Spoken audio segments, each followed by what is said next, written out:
everyone. Welcome to our Kapihan sa Senado afternoon edition. And our guest for today is the returning chairman of the Blue Ribbon Committee and also the chairman of Committee on Accounts. Let us all welcome Senate President Pro Tempore Panfilo Ping Lacson. Hi sir, good afternoon. Good afternoon to all. Sige, let's get on with it. Okay, sir, una muna. Diretso na.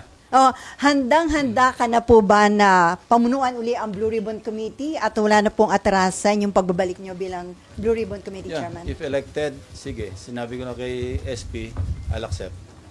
So ready na ho uli kayo sa posibleng pag-question ng ilang senador sa anumang magiging decision o hakbang nyo sa investigation sa flood control anomalies? That much diniscuss din namin na pareho pa rin.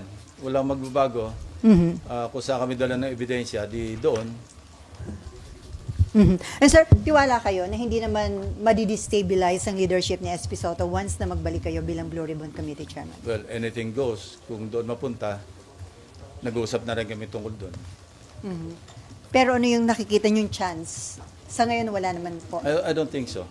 That much inassure naman ako ni Senate President. Nakausap niya, I think nakausap niya yung mga kasamahan namin. Mukhang okay naman. And then sir, tuloy na tuloy po ba yung panibagong hearing ng Blue Ribbon sa November 14? Hindi ko pa na-coordinate kay Senator Sherwin kasi siya yung chairman ng Finance Committee.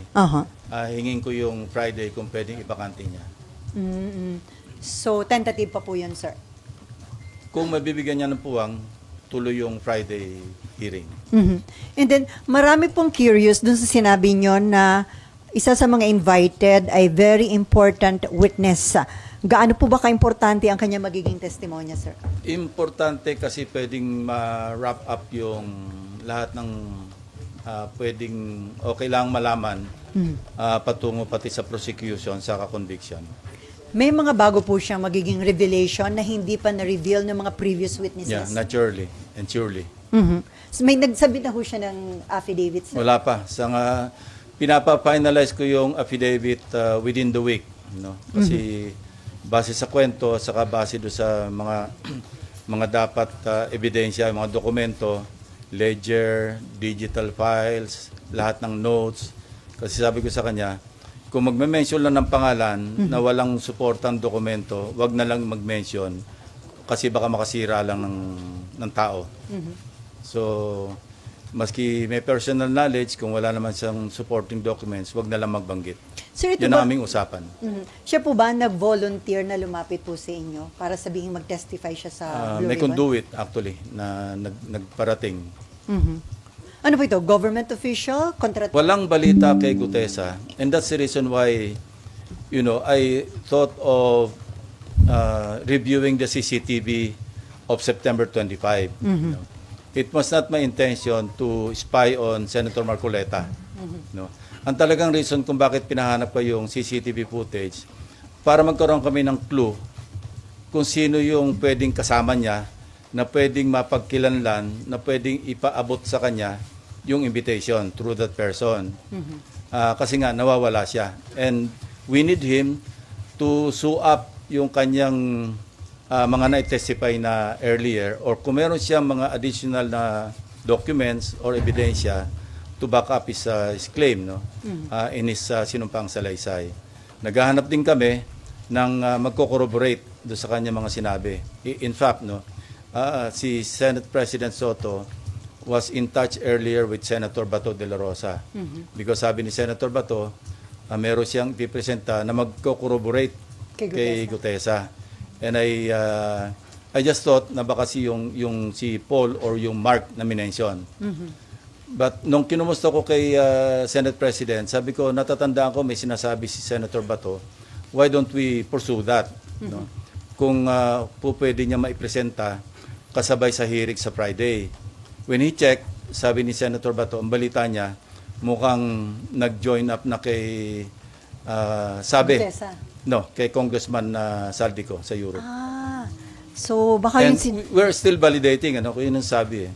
So madali naman yon. We will check with immigration kung meron talagang departure, assuming na they use their real names. Yeah. So sino po ba yun yung Mark and Paul, yung sinasabi niya na kasama niya na nag-deliver. Importante yun kasi what we need kay Gutesa, yung magko-corroborate, whether it's another witness or whatever documentary evidence na mayroon siyang hawak para maipakita niya. Otherwise, mere allegation by one person, parang maski sa korte, maski sa prosecution level, baka hindi mag-hold water. No? So hindi ho kayo mag-stand up yung kay Gutesa na... Sa ngayon, sa tingin ko, being an investigator for so long, pag alam kong ganun lang, isang salita lang, sa isang tao, mahirap tumayo. So kailangan natin ng magko-corroborate. Sa isang interview, sinabi nga ho ni Senator Rodante Marcoleta na nasa Chile na, yung si Mark ba o si... I don't know. Ang pagkaalam ko lang, na nag-join daw, sabi ni Senator Bato kay Senate President na sumama na raw kay ex-Congressman Saldico. Pero sir, plano nyo rin po bang patawag Kung may yung dalawa? information si Senator Marcoleta na nasa Chile, tingnan natin. Basta anything that can really sustain yung lahat ng mga testimonies so far revealed sa mga hearings na nakaraan, we should go there. So kasama po ba yun sa plano talaga ng Blue Ribbon na ipatawag yung sila Paul and Mark ba? Yeah, kasama. Especially Gutesa, para makita natin kung meron siyang mga supporting documents. May mga talks na may pinagtatakpan, merong pinipili, no? Hindi ganon. No? Maski sa pag nag-resume ng hearings, walang magbabago. Doon sa naunang direction ko noon bilang chairman, na where the evidence leads us, we'll go there. Sir, kinu-question din ni Senator Marcoleta yung aligasyon na pineke ni Gutesa yung kanyang Yung mga standard or specimen signatures ni Attorney Spera, kinumpare doon sa question document. Meaning, yung kinu-question na sinasabing hindi niya pirma. Hindi nga nang match eh. Hindi naman kami yung nag-conclude no, kundi NBI plus yung... at yung mga nakadetain po dito sa Senate, sir. Yung mga hinahawakan na ng ombudsman at saka yung inimbestiga na undergoing preliminary investigation, kung ano yung kakulangan na pwede ma-contribute pa ng Blue Ribbon Committee sa mga hearings, pwede pa rin namin i-pursue. Pero kung repetitive na at naipadala na, kasi I remember when I gave plus drives kay Secretary Vince Dizon. Ito yung pinanggalingan nito, yung dalawa kong privilege speeches. Binigyan ko yung acting ombudsman at that time, si acting ombudsman Vargas. Binigyan ko si dating ICI advisor Mayor Magalong. Binigyan ko si Secretary Vince Dizon. Sabi ko, kompleto na yan. Actually, pwede na ko mag-file ng kaso based on the evidence contained in those two privilege speeches. Kasi kompleto naman talaga yun eh. Videos, documents, yung mga falsified documents, yung pagkasingil, nagbayad, lahat nandoon naman na. So, I'd like to think na nakatulong yon. Kaya naka-ready na sila mag-conduct ng preliminary investigation. Katunayan, Bulacan saka Oriental Mindoro nga yung Basis. inuna nila, di ba? So, but we're not stopping at Bulacan and Oriental Mindoro. Kasi pasok ng pasok lahat yung mga information. Kayo mismo sa media.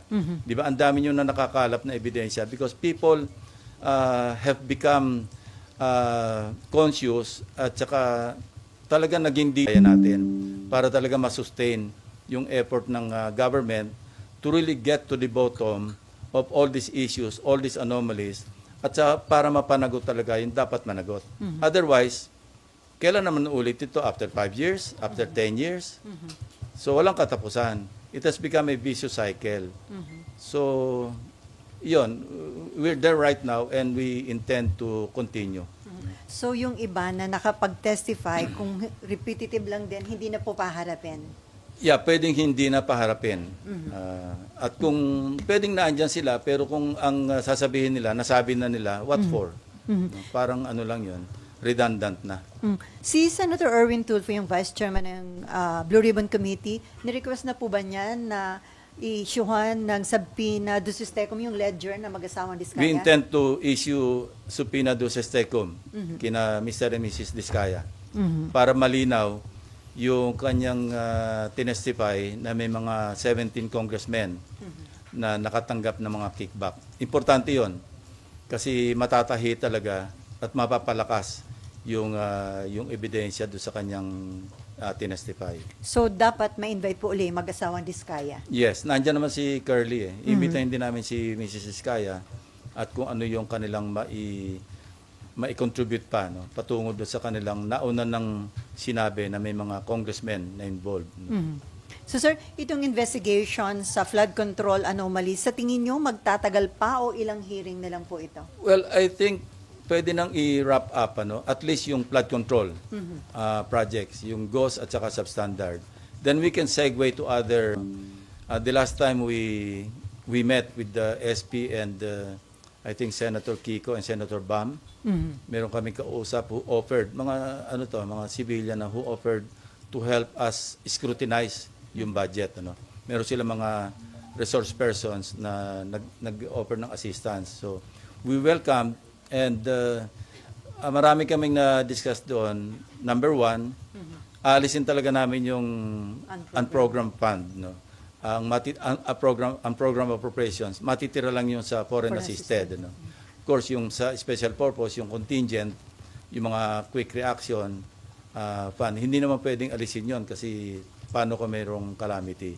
Second, yung full transparency na-discuss na namin ito and we agreed with the Senate President Senator Gatchalian na hanggang sa BICAM fully transparent. Hindi pa lang niya raw na figure out how to go about it. But ang initial step is hindi na pa pwedeng merong alien na papasok do sa disagreeing provisions.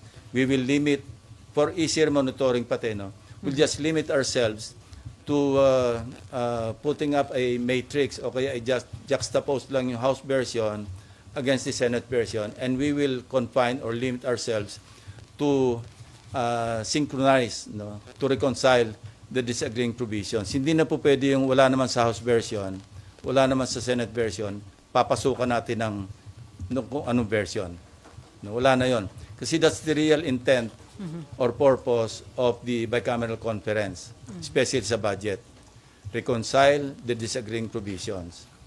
So at least along that line, nagkakasundo kami and that's a good step para talaga maging transparent yung pagpasa natin ng budget all the way to the BICAM, all the way to the enrolled bill. Sir, parang na-miss nyo yung mga budget hearings. So, Yeah. pagdating sa plenary, doon ba kayo babawi? Yeah, kasi na-immobilize nga ako. I was decommissioned ako for 2 weeks because of my corneal surgery, Kaya But sabi ko sa mga staff, bawi na lang ako sa plenary. So we're preparing for the plenary debates and I hope I can still contribute my worth do sa pagpasa ng budget. Sir, balikan ko lang yung sa hearing. Invited na po ba sa next hearing si former Congressman Saldico and former House Yes. Speaker Martin Romualdez? Although yung kay former speaker, although we will invite him through Speaker Boji D, wala naman talagang direct na pag-implicate sa kanya except yung statement ni Gutesa, but we'll give him the opportunity to respond.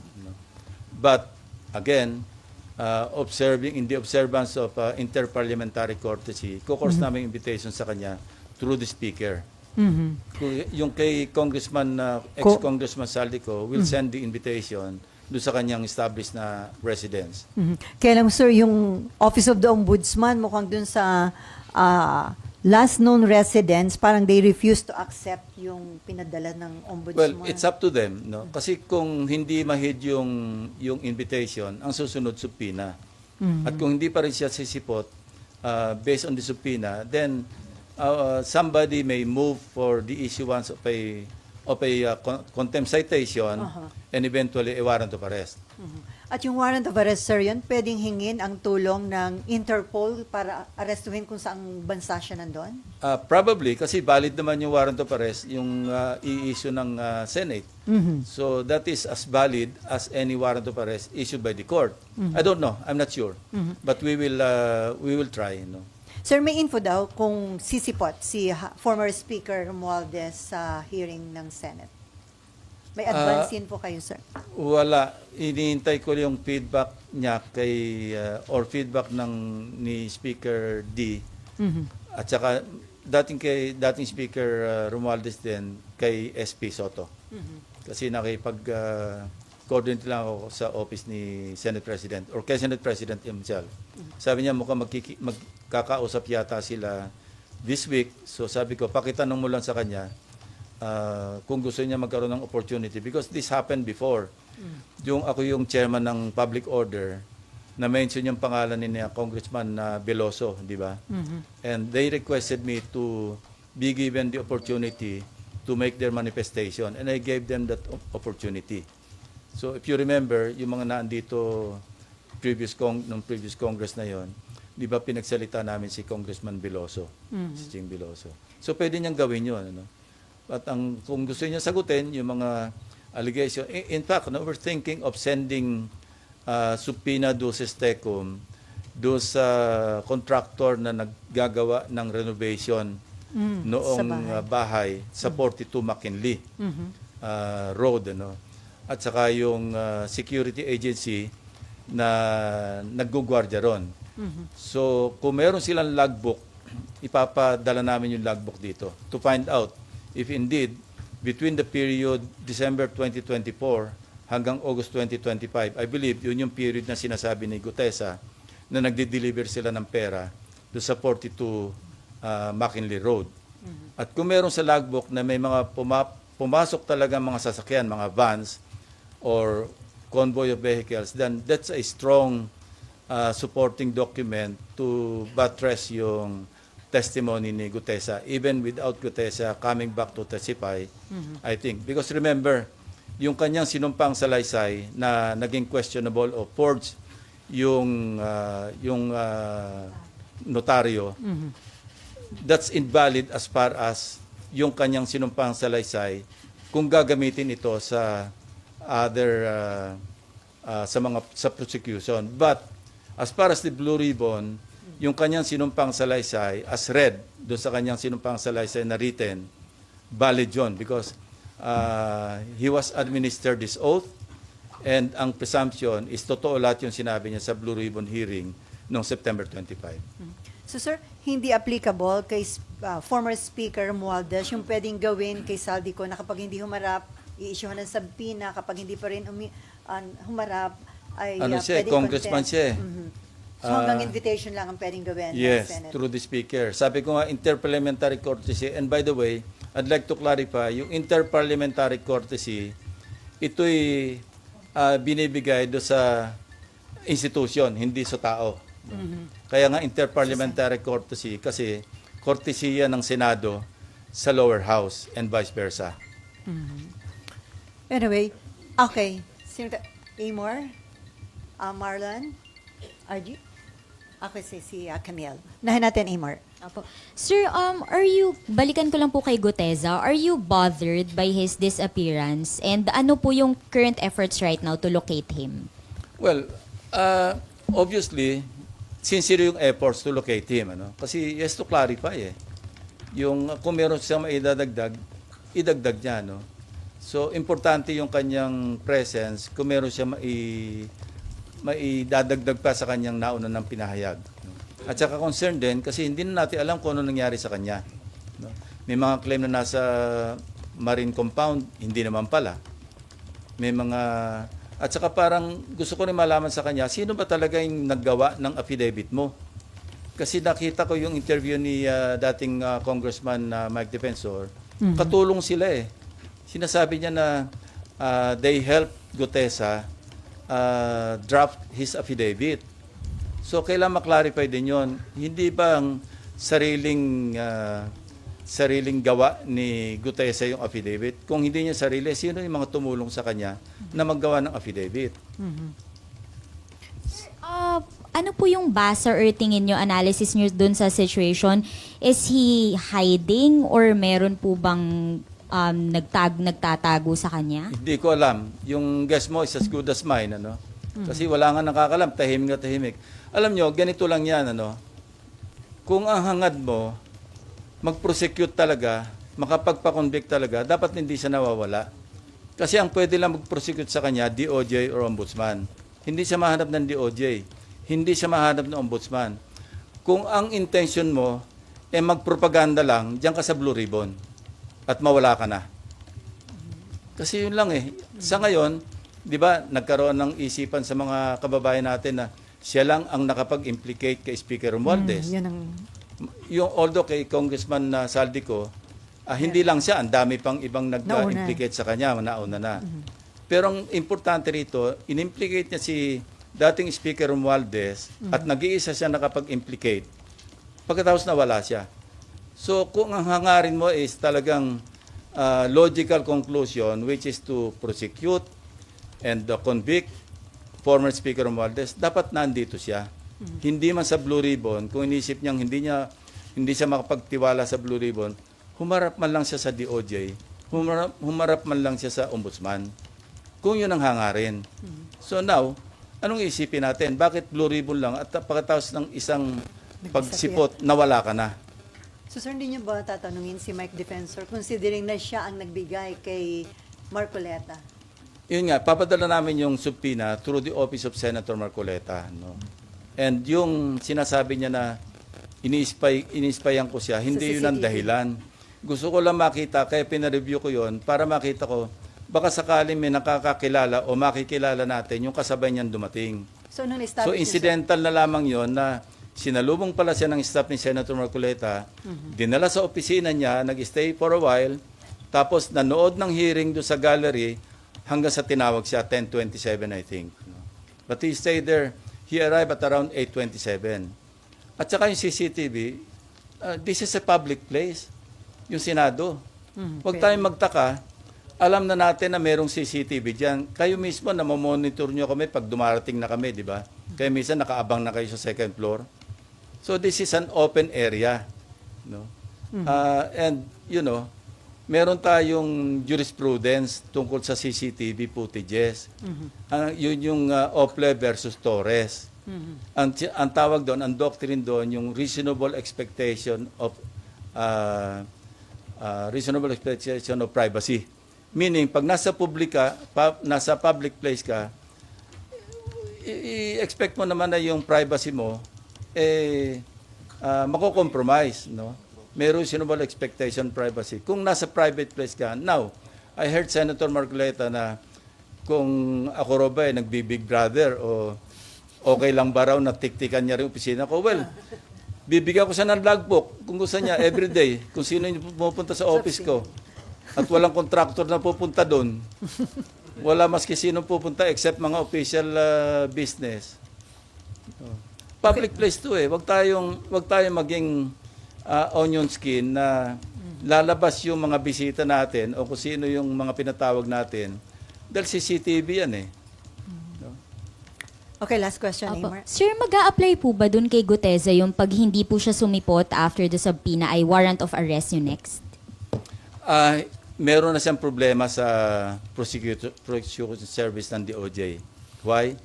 Because meron ng resolution yung RTC, Executive Judge ng Manila, na nagre-recommend na siya sumailalim sa preliminary investigation for falsification of documents. So, let's leave it at that. Now, hindi naman siya, ibig sabihin, pumunta siya rito on his own volition. Ano? Para gipitin pa siya na i-issue siya ng subpoena and then warrant of arrest, papakontempt, I don't want to go there. Sir, naalala ni Nimpa, si Mike Defensor din ang naglabas noon kay Ador Mawanay. So, regarding kaduda-duda No, I'd ba like to paglabas correct ni- that. Yun ang misimpression. Hindi si Ador Mawanay, si Udong Mahusay.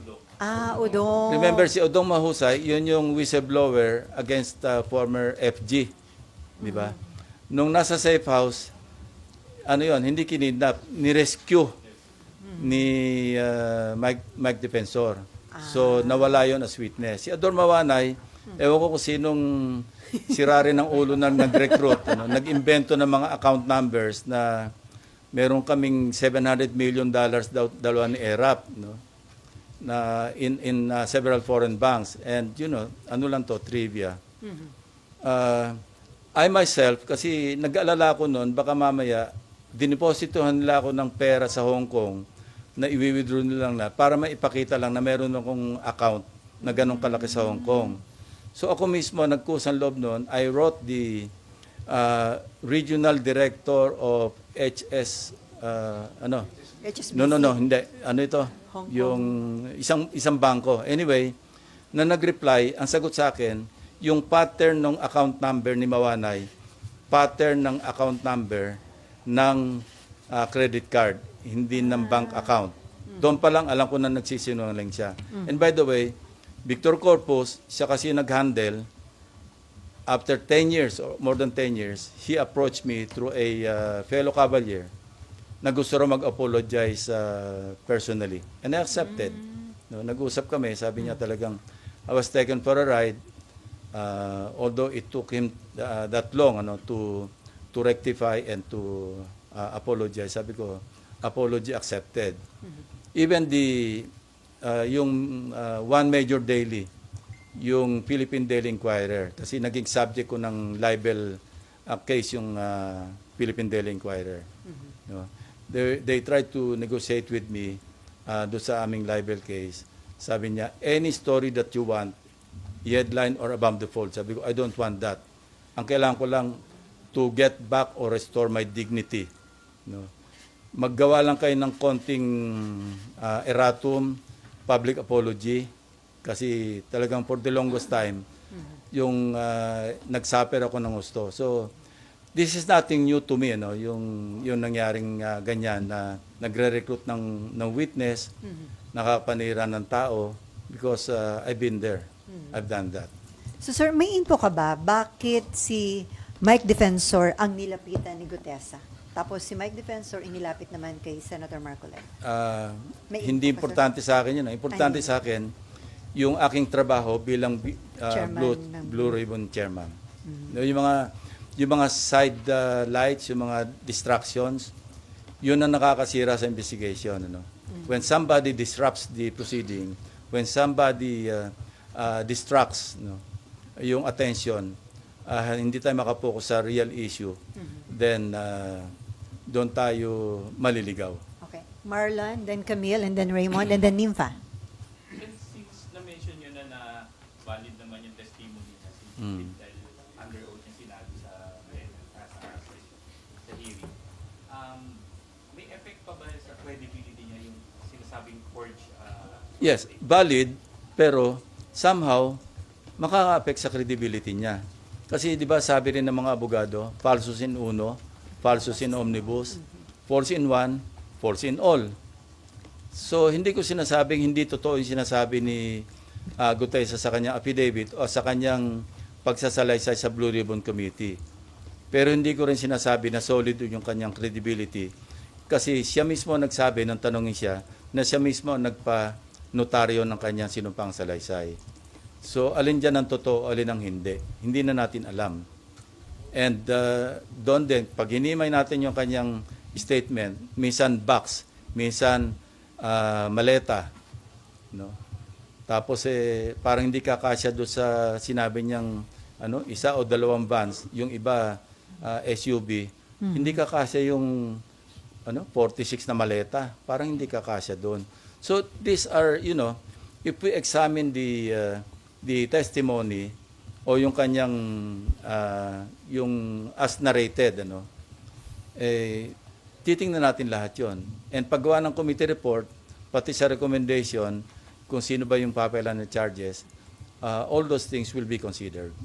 Sir, tinry niyo po bang lapitan o kausapin si Senator Marcoleta since siya yung nagpresenta? Baka siya yung dapat mag-exert din ng efforts to locate yung witness niya. Hindi kami nag-uusap Sir, Basta papadalo ko lang supina sa office niya. Bahala siya kung gusto niya produce niya. sir, is there a need to invite then si Mike Defensor and then another si Hindi Congress? na, madidistract lang Let's focus on the issue at hand. Ang issue rito, flood control anomalies. Mga ghost projects, substandard na projects, hindi lang flood control, pati yung buong national budget natin apektado. Pati yung buong bansa natin apektado. So let's not be distracted by the presence of Mike Defensor, kung sino-sino man. Ako, I'd rather stay focused on the issue at hand.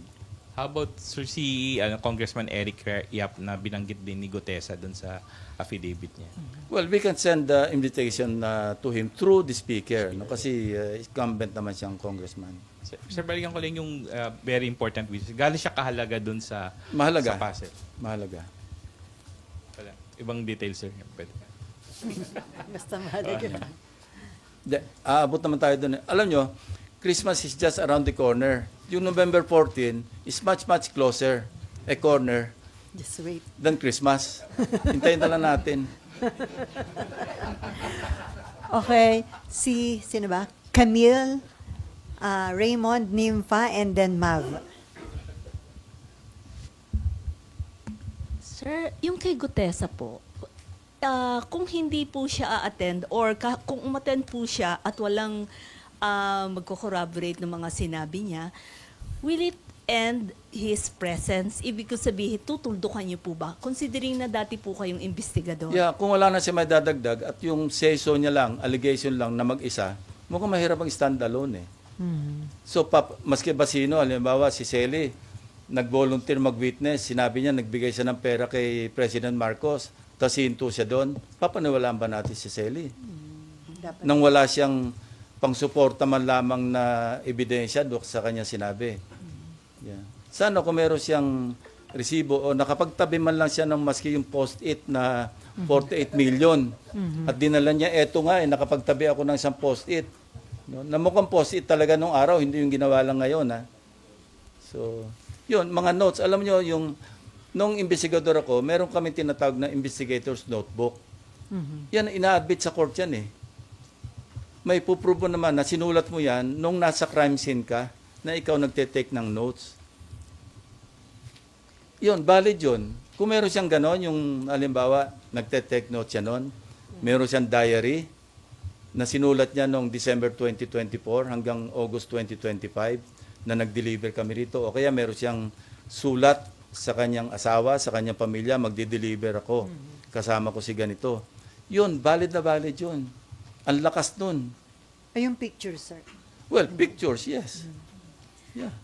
Sir, Or, sabi ko nga, logbook. Maski hindi sa kanya galing, independently, nakakuha tayo ng copy ng logbook na halimbawa, January 2025, may pumasok na several vans, several vehicles, convoy, nakalag doon. Ang lakas nun. Ako, solid sa akin yon na ebidensya yon na totoo ang kanyang sinasabi. Pero ano ba, box ba? Maleta ba? At saka ang alam ko, pag naglagay ng pera at namigay ng pera nakalagay sa maleta, hindi sa akin ang alam ko, mamurahe, hindi Rimowa. Napakamahal na Rimowa. 46 na Rimowa. Alam mo ba kung magkano Rimowa ngayon? 100,000. Ito hanggang bewang niya sinasabi niya. Baka hindi lang 100,000 yon. Usually, ang mga pinamimigay dyan, mga Xiaomi. Yung kumbaga sa'yo na yung maleta na yan. kahit Parang masira, ganon. Okay, Camille. Follow up, Maya. Baka magalit sa atin yung Chinese yan. Okay, Camille. Gagawa po ba kayo ng mga specific forensic or audit trail para po, kasi sinasabi po ni Senator Marcoleta, napakalaking halaga nung i-deliver kay Speaker Romualdez. Since dati po kayong investigador, sir, sa PNP. Trabaho ng AMLAC. So, I think matitrace nila yan ma-establish. if they can still backtrack yung large withdrawals. Yeah. Say, from what? Kung sino yung contractor. Alam naman natin na nag-withdraw sila. Katunayan, frozen na nga yung accounts ng iba, hindi ba? And mind you, yung 5.2 billion pesos is just trickle in the bucket compared do sa mga nakikita nating billion-billion na nagche-change hands pagkakatapos sa isang proyekto. I think AMLAC is on its way to further looking at yung tinatawag na web of accounts. Kasi pag sinabi nating web of accounts, ito yung from one account to another, to another, to another, hagip lahat yon. So, I'm just hoping, we can just hope na yung AMLAC will go as far as that, ano? Kasi importante yun because when we amended the Anti-Money Laundering Act, ano, sinama namin yun web of accounts.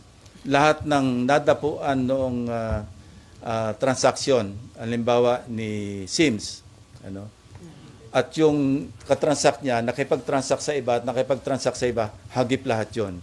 So para malaki naman yung ma-recover ng government sa mga, hindi lang contractors, kundi doon sa mga tiwali ng mga opisyal, congressmen and senators included.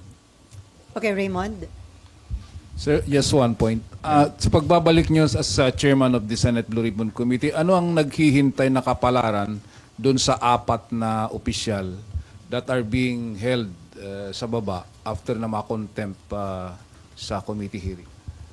Well, they may be detained there up to the CNDA adjournment, which is 3 years from now or 2 years from now.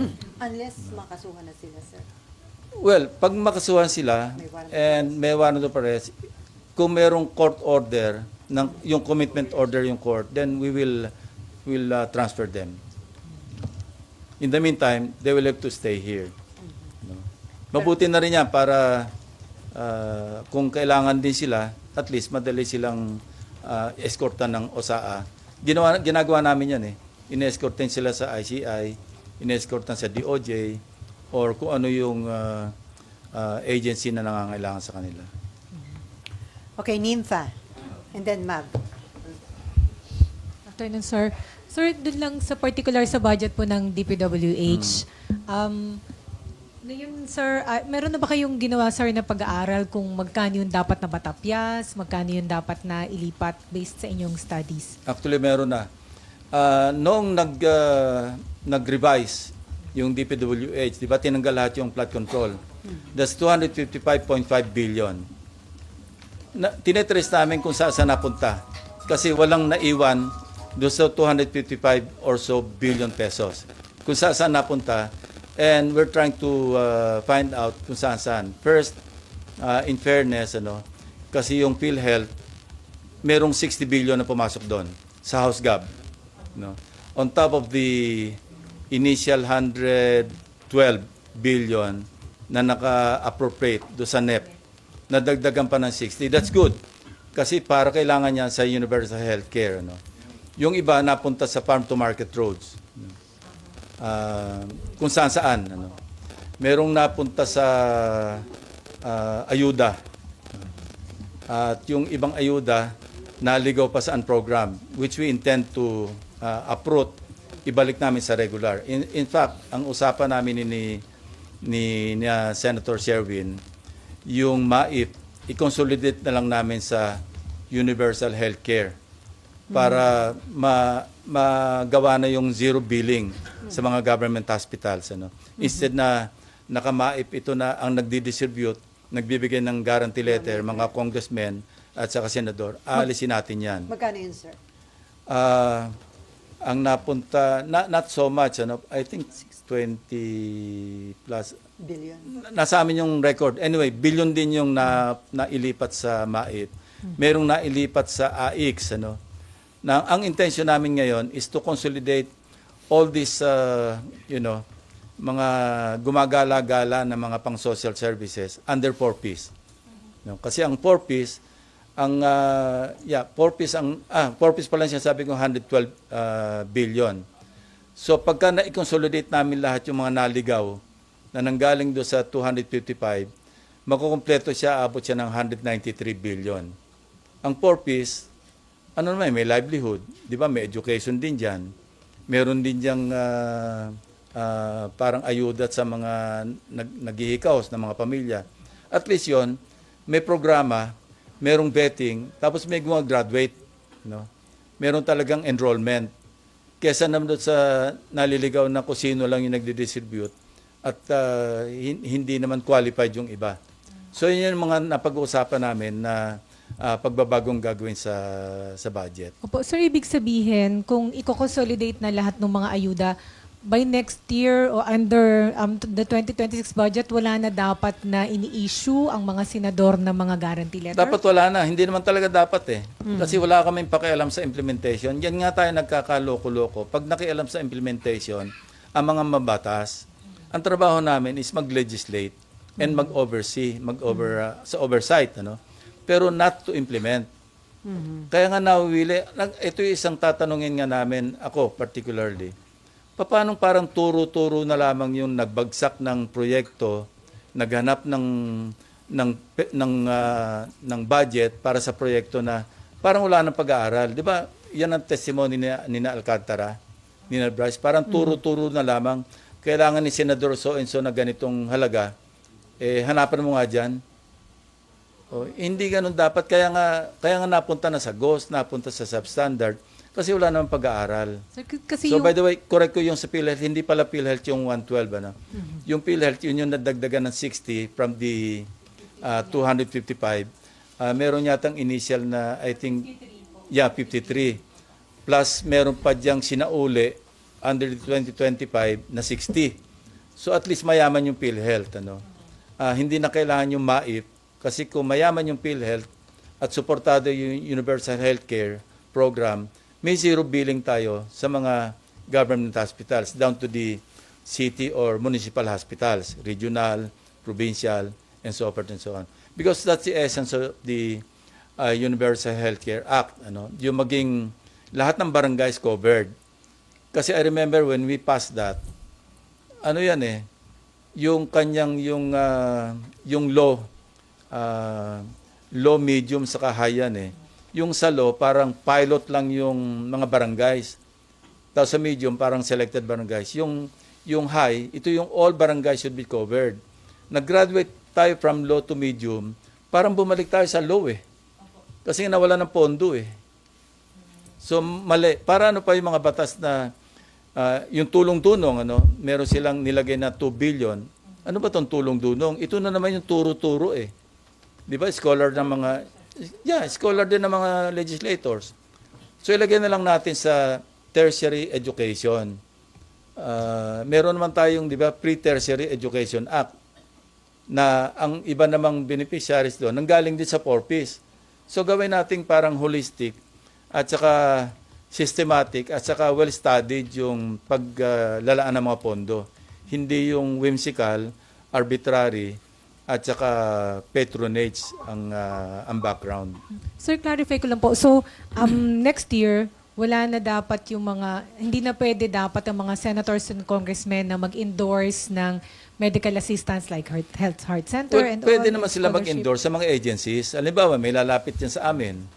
O di, sumulat na lang na pakitulungan nyo ito at kung may pondo dyan, hindi yung mismong yung mag-guarantee letter papuntang ospital. Sir, yung nagbibigay, sir, ng amount kasi po Sir, from yung office ng senator, sir, pag nagbigay ng guarantee letter, Ngayon. nakikita po namin, sila nag-endorse like ito, 40,000, Yeah, may 100,000 pa nga 100,000. So wala na dapat ganun, sir, under the 2026 budget? Well, bahala na yung hospital sana mag-vet o yung DOH kung ilan dapat yung maibigay na tulong doon sa lumapit sa mga legislators. May medical abstract naman yan Tapos merong barangay certification na talagang indigent yung pasyente, hindi ba? How would that be done, sir, po, dun sa budget? Well, pag May- nilagay may- natin sa universal healthcare, Ilipat. tapos inilagak natin sa mga hospitals, ngayon pinag-aaralan naman yung pattern kasi may historical naman yan na kung saan yung hospital na malaki volume, no? Kung saan yung maliit lang yung volume. So, yun ang pag-aaralan para doon i-appropriate sa mga hospitals through the DOH. Okay, isa na lang. So yung sa Farm to Market Road, may napansin po kasi si Senator Gatchalian at nakita nyo rin ho ba ito na dumoble, sir, yung allocation under GAB? NEP versus... lumaki. Actually, maraming nare-align papuntang farm to market. Ang tanong dito, nanggaling ba sa DA ang listahan nito? O sa mga congressmen na napunta sa House GAB? Yun isang tanong. Nakikita ba kayong pattern, sir? Baka nagsuswitch from flood control to farm to market roads? alam nyo, because of the developing issues, sobrang tapang, sobrang takaw na lang yung mag-i-insist pa rin. Wala nang kabusugan at wala nang katakot-takot yun. I'd like to believe na magse-self-reform. No? I'd like to believe na magse-self-reform naman. At least for a while, maglelo. Pero yun nga sir, dinoble pa rin yung sa farm to market road. Meron ba kayo nakitang suspicious dito, sir? Or wala masamang... Ha? Kaya not checked by all the DA, more. sir. Kaya nga unang tatanungin saan ba nanggaling ang listahan itong mga items na nadagdagan ng pondo para sa farm to market? No? Kung hindi ma-justify, sir, ano pong Kung hindi ma-justify ng DA, tatanggalin natin. sabi nga po ng DA, sir, sa budget hearing hindi nila na-vet We will yun. formalize it in the plenary. Tatanungin natin yung sponsor, the DA through the sponsor. Pag sinabing hindi, dati ko naman ginagawa yan eh. Tinatanong ko yung sponsor, alam ba ng DPWH itong project nito? Pag sinabing hindi, pinatatanggal ko, nakangiti naman yung department secretary. Kasi lumalaki yung kanilang unused appropriations pag hindi nila alam yung project. Ito nga, from 2014 ba? Basta for a certain period, ang unused appropriations natin nasa mga 385 billion a year. Yun ang average. Why? Because the agencies, the implementing agencies, hindi naman kinoconsult ng mga legislators. Realign lang sila ng realign. So hindi alam paano implement. So gawin natin talagang systematic at saka pinag-aralan talaga. Okay, before Mab, speaking of 2026 budget, Sir, si Presidente, inutusan niya yung mga other agencies na i-reduce yung cost of for construction materials by as much as 50%. Yeah. Yung mga may infra projects like DepEd, DA, DILG, Department of Health. So magandang hakbang po ba yan para maiwasan na itong mga issue ng And katiwala? rightly so. No? Dahil nakita naman natin talagang ino-overprice nila yung estimate pero hindi pa rin nagkakasya. Parang tira sa taas, tira sa baba, di ba? Meron na silang savings sa overpricing, tapos mag-ghost pa sila. So, tama yon, no? And we should all support that, at least yung Congress. So possible na bumabaho yung budget allocation ng maraming government agencies? Yes, tama. Kasi mababawasan yung overpricing eh. At kung hindi yun i-realign, pwede ho yung, magkano ba? 6 point something trillion bumaba. Yeah, lilit yung deficit natin. Magkakaroon tayo ng savings dahil yung dahil nabawasan yung cost, di ba? Okay, Mav. Sir, babalik lang po ako sa Blue Ribbon. Sir, kasi po di ba naalala niyo yung sa Bulacan Boys, sabi nila 4 silang naghahati-hati dun sa bayan. Pero yung 3 lang nga nandyan, never po napatawag si Engineer Paul Duya, patas si Yusek Bernardo, may binabanggit siya na Engineer Dumasig naman daw. Ito Kasama po bang yun. dalawang to? Nandiyan si Dumasig nung last hearing. Opo. Pero sir, yung Engineer Paul Duya na sinasabi po nila na kasama nilang tumatanggap ng 20%. I think masasama sa kaso yon. Hindi lang napatawag. Meron pa yung sinasabi si Carlo Rivera. Yun, dapat ipatawag din yun kasi prominent yung pangalan niya laging lumalabas. Siya yung parang taga-prepare ng list. Opo. Sir, next hearing po ng Blue Ribbon, nandito rin po sila, itong mga taong to na hindi pa masyado pumuputok yung names. Yeah, titingnan namin yung listahan kasi baka mamaya masyadong marami, hindi naman matanong lahat. Ako, I'd rather na may focus sa mga certain individuals kaysa nakatanga lahat dyan, hindi naman lahat natatanong. Sayang din yung oras nila. Sir, may patanong lang si Mayan Corvera, hindi ba hahanapin ng Senado sina Mark at Paul na staff ni Saldico? Parang nasagot na kanina yun. May pinaulit ko yun. Hello, where are you? Ayan, ate, follow up naman. So, nasa abroad na. Anyway, si Baby Lynn. Yeah, Babylin. Hello. Good afternoon, sir. Yeah, dining naman. Yeah. So, kung matatagpuan po, number 1 ko lang po, sir, bakit do you find it weird that Mark and Paul have joined ex-Congressman Zaldico. Hindi confirm yan, hindi validated. That's only according to Senator Bato. As relayed to Senate President Soto. Kasi tinanong ko si Senate President, sabi ko, tatanda ko Senator Bato. Kaya lang, ang feedback nga raw, wala na rito eh. But noon, he was so enthusiastic, pwede ko bang dalhin? Pwedeng dalhin. Of course, pwede. Kaya lang, the last time the Senate President checked with him, sabi niya, wala na rito SP. Ang balita namin, nag-join na siya kay Saltico. And if they did po, pwede po ba yung ipatawag sila? Matitrace naman yun kasi kung sa immigration, hanapin natin yung record sa immigration. Kung meron silang departure from the Philippines and to where. Pero sir, just in case, si Paul at saka si Mark, pwedeng maging susi para ma-validate kung Yes. totoo o hindi yung Yes. statement ni Gutesa. Definitely. Kasi ilan na rin nagsabi sa kanila eh. Di ba pinakita ko pa yung picture ni Mark kay Gutesa at saka kay Bryce Hernandez. And they were one in saying na siya nga yan. Yung Paul or yung Mark. Paul yata yon, John Paul. Tama. Okay? Any other question? Wala na. Sino pa? Meron pa? Sir, may word po ba kung pupunta si Congressman Romualdez in case invited? Wala pa. I will find out with from CSP. May usapan kami ngayon eh. Kikita kami kaya alis na ako. Babalitaan niyo kami, sir, mamaya. Mag-uusap kayo. Myla. Hindi pa. Siguro mag-wrap up kami mga 1 or 2 hearings more after November 14. Depende. Pero sir, may Or mag-segue na kami sa ibang issue. Sir, pag nag-segue kayo, may another resolution ba para doon? Hindi naman. Hindi na kailangan. Kasi ang motto proprio naman ng Blue Blue Ribbon. Ribbon. Saka ano naman to eh. Although flood control, pwede naman mag-segue sa ibang infrastructure na anomalies din. Okay. Myla and then Daniel. Myla.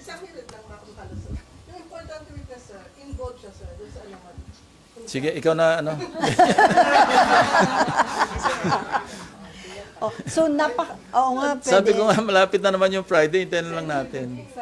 Kasi baka mausog eh. Pero sir, na-vet nyo na very Yeah. reliable. Nakita ko ibang files eh. Kaya lang, hindi pa na-reduce into affidavit. May participation sa sir. Daniel, sige. Sir, kung hindi man matuloy makulong yung contractor, yung sinasabi nila Secretary Dizon, posible ba dito sila magpasko sa Senado, sa kulungan sa Senado? Most probably. Kasi ang sinidyan nga namin, ano pa eh. End pa ng 20th Congress eh. So that's what? That's 3 years, 3 years ba yan? So, ibig sabihin, sir, kung hindi man sila makulong sa labas, dito naman sa Senado, sigurado. Aabutin na sila ng filing na information. Sir, before Asher, sa tingin niyo, nagiging mabilis naman ang aksyon ng ICI, Ombudsman, DOJ, kasi nga para maapis yung galit ng tao. Dahil November 30, may malaki na naman daw rally, Yeah. di ba? Sa tingin niyo, mabilis naman yung aksyon? Hindi kasi ganun kabilis, kadaling especially yung preliminary investigation. May due PI. process yan eh. Yung PI, 15 days. Meron pang extension.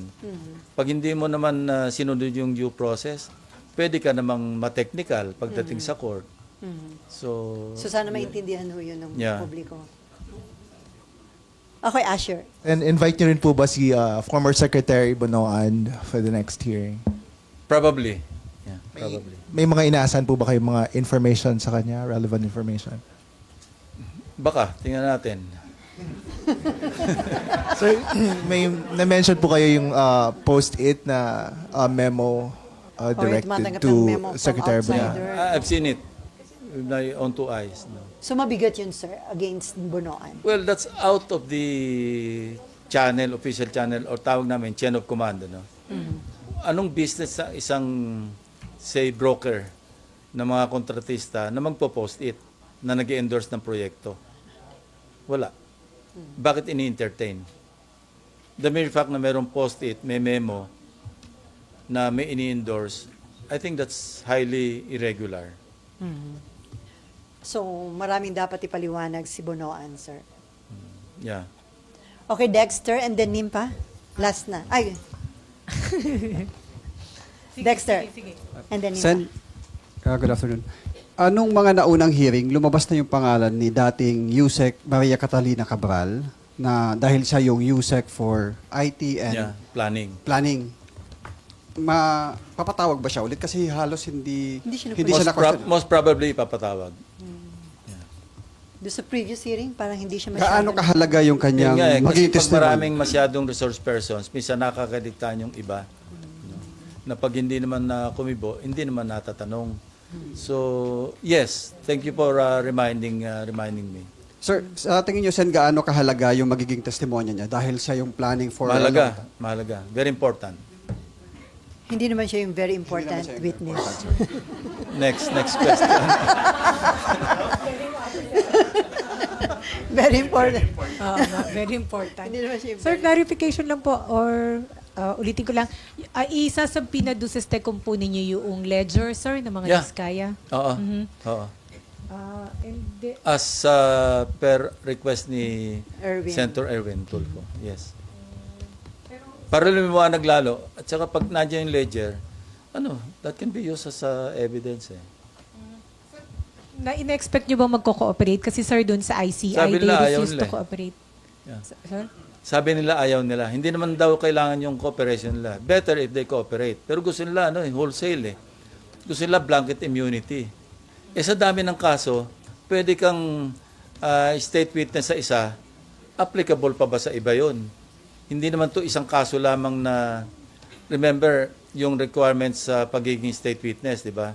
Ang pinaka-importante yung absolutely necessary, yung testimonian mo, na para bang without your testimony, hindi mako-convict yung dapat makonvict. So, pwedeng pumasa doon, pero again, may corroborate ba yun ng ibang ebidensya? Requirement din yon. Yung not the most guilty, madali-dali yon. Pero on a on a per case basis, mahirap yun kasi iba-iba eh. Pwedeng pasado ka sa absolute necessity sa isang kaso, hindi ka na mapapasa kasi merong ibang testigo naman doon. So pwede ka makonvict sa iba, pwede ka state witness sa iba.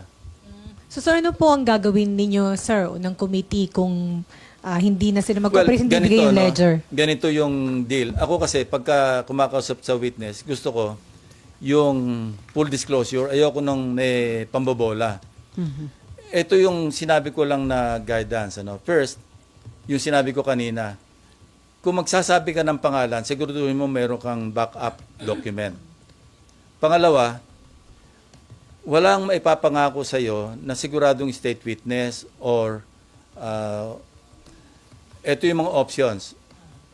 Pwedeng ma-discharge as a state witness. Second, pwede kang makonvict with restitution pero magkaroon ng probation. Another option, pwede kang makonvict, may restitution, pero makulong ka, shortened yung jail term because of plea bargaining. No, inaalaw naman yan eh. No, yun. Walang assurances na mangyayari either one of the three, now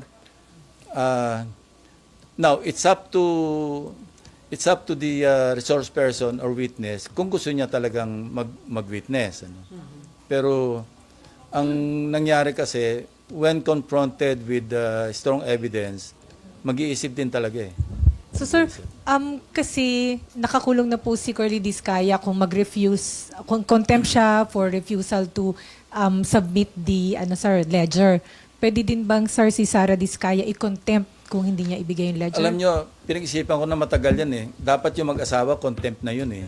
Dapat nakakulong. Pero for humanitarian consideration, may pamilya sila, may mga anak sila. I think may special child pay. I slept over it and thought otherwise, at least merong isang parent na tumitingin do sa anak. Maski pa kung ano kamang kabulustagan yung pigsasabi niya. Anyway, andito may asawa niya. Yeah, I know. Pero that's me. Okay. So consideration yun, sir. Yeah, but I will abide by what the members will say, Kung majority of them sabihin lang i-contempt, ikulong, what can I do? Pero yung pong sabi na doon sa STECOM will be addressed to the spouses. Yeah. Yeah. Okay, last two question from Babylin and then kay John Lloyd. Sir, ano protocol lang po? Kay Robert. Do we have extradition treaties with all European countries where Not all. ano po ang magiging susundan? Pero meron silang agreement yung European Union. Maski walang extradition sa isang country, pwede rin siyang kunin, ipadala doon sa country na may extradition. Yun ang pag-alam ko So mahirap sa Europe kasi merong European Union na meron silang agreement among themselves. So the police, the Interpol will not play any role in case po? Well, Interpol talaga yung ang coordinating body kasi member tayo ng Interpol So Interpol yung pwedeng mag-implement noong pag-aresto prior to extradition. Yung po bang kung magkaroon ng arrest warrant from the Senate, will that hold water for the trigger Yun of ang kailangan itanong ko sa legal. Kung yung warrant of arrest issued by the Senate will be valid enough to request Interpol na ilagay siya sa red notice list. Kasi ngayon, alam ko, nasa blue notice na Iba yung red notice. Ang red notice, pwede ka arestuhin na dun Yung blue, alam ko, monitoring So sir, sa Chile, wala tayong extradition treaty. I'm not so sure. Kasi sabi nandun yata, di ba? Sila Marco. Pero marami immigration laws, pwede naman din silang ma-deport Pag kinancel yung passport. Sa passport. Yeah. Kasi yung cancellation ng passport, there's this legal opinion. I heard this from a retired justice, sabi nila, court lang, tama yun, court lang ang pwede mag-order sa DFA to cancel. Pero pwedeng, yung parang precautionary, Even the DOJ or ICI probably may request a court or file a petition sa court na mag-issue ng cancellation ng order to cancel passports. So, ang importante lang, mayroong jurisdiction yung court. Kasi without the case or the issue na may jurisdiction ng court, hindi pwede mag-act yung court syempre. So, if there's a petition filed before a court of law na mag-issue ng order sa DFA to cancel the passport or passports of individuals, then pwede mangyari. Because by then, nakapag-acquire ng jurisdiction yung court based on the petition. Okay, last from Robert.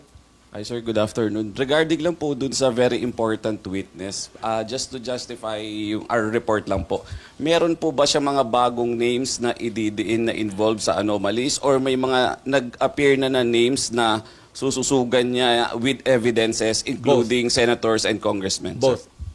Pati lawmakers po? Hindi, both. May bago sa kami dati.